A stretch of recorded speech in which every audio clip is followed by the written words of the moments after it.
Good morning, dear students. Welcome in some online classes. Now, today we start new topic: damage caused by plastic waste. जो plastic का waste निकलता है उसके द्वारा क्या क्या नुकसान क्या क्या डैमेज हो सकते हैं। Plastic carry bags and other articles, जो प्लास्टिक के कैरी बैग्स होते हैं जिनमें हम सामान लेते हैं या ले जाते हैं, एंड अदर आर्टिकल्स और दूसरे articles clog the city drainage system, वो उसको चोक कर देते हैं। ड्रेनेज सिस्टम जो होता है सिटी का, शहर का ड्रेनेज सिस्टम, उसमें चली जाती है प्लास्टिक थैलियाँ, पॉलीथीन जिनको यूज़ करते हैं, और वो उसको क्लोग कर देती है, चोक कर देती है।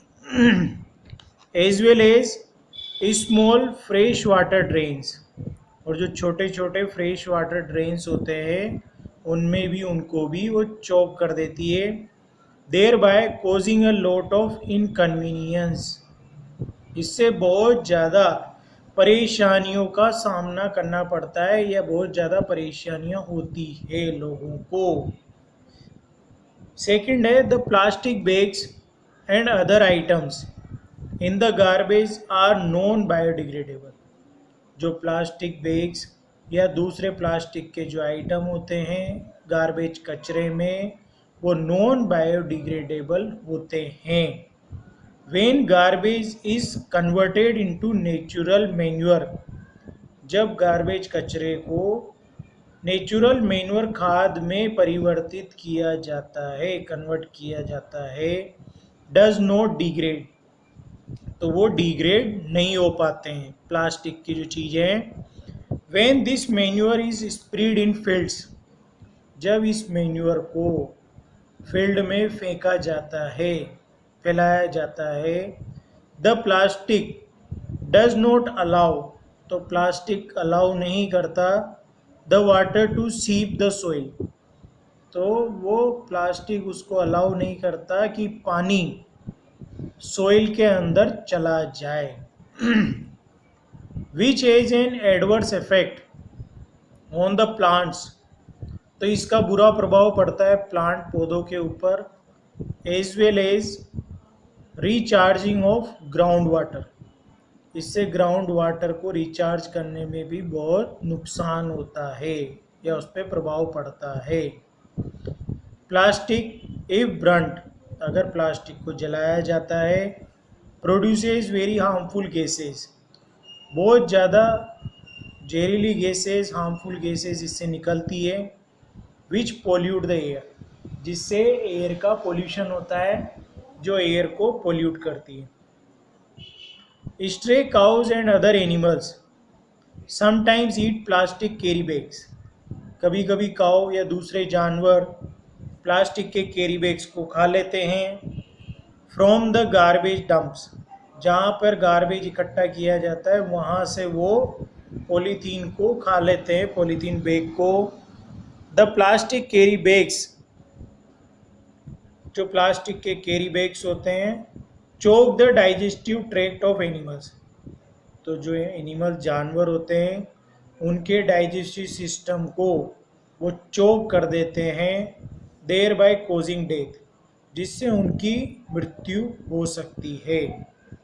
ये थे आपके डैमेज जो कि प्लास्टिक के वेस्ट से होते हैं।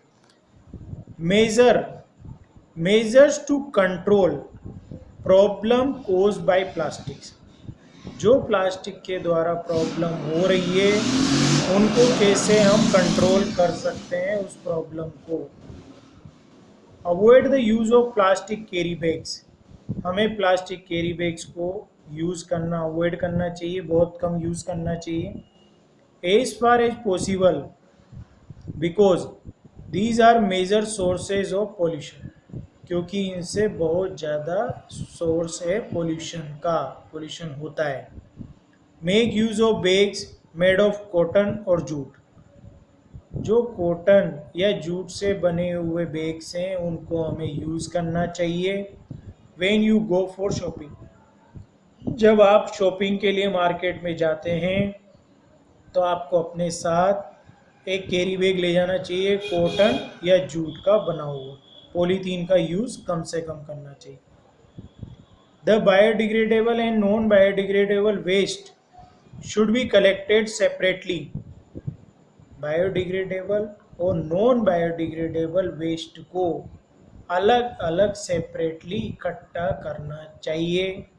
एंड डिस्पोज्ड ऑफ सेपरेटली, और उनको डिस्पोज भी अलग अलग सेपरेटली करना चाहिए।